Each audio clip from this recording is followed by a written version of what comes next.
So you might be trying to figure out how you can use Apple Pay Later. Now, what is Apple Pay Later?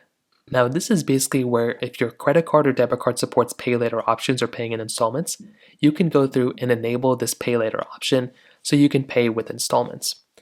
Now, to get started, what you're going to want to do is you want to make sure you have a credit card added to your Apple Wallet. So find your wallet application, and all you're going to want to do is just go and open it up.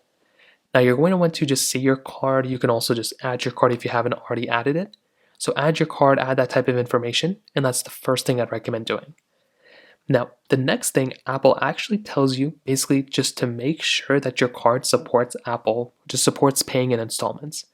So if you aren't too sure in the buy now, pay later type of technology, you might want to go ahead and call your particular, credit card company or just research online about your credit card company and see if you're able to go through and get this type of information.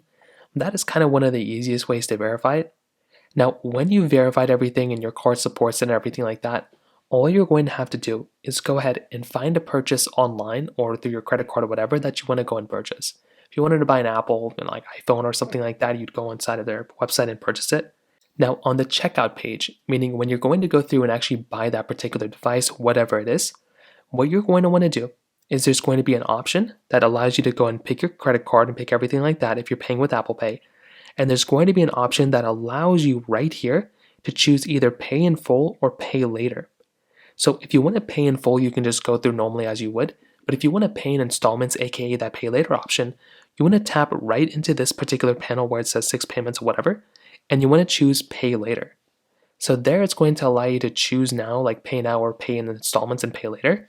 So in that particular block, click on pay later, and that's really all you're going to have to do. As of that point, you should be good to go. You should be able to go and pay later at that point, and that's pretty much how you do it. You pay in installments. If you have any other thoughts or questions, please let me know in the comment section below. Hit the like button, that would mean so much, but definitely hit that subscribe button. More importantly than everything else, I love every single one of you guys. Hopefully I'll catch you guys in the next video. Peace out till then.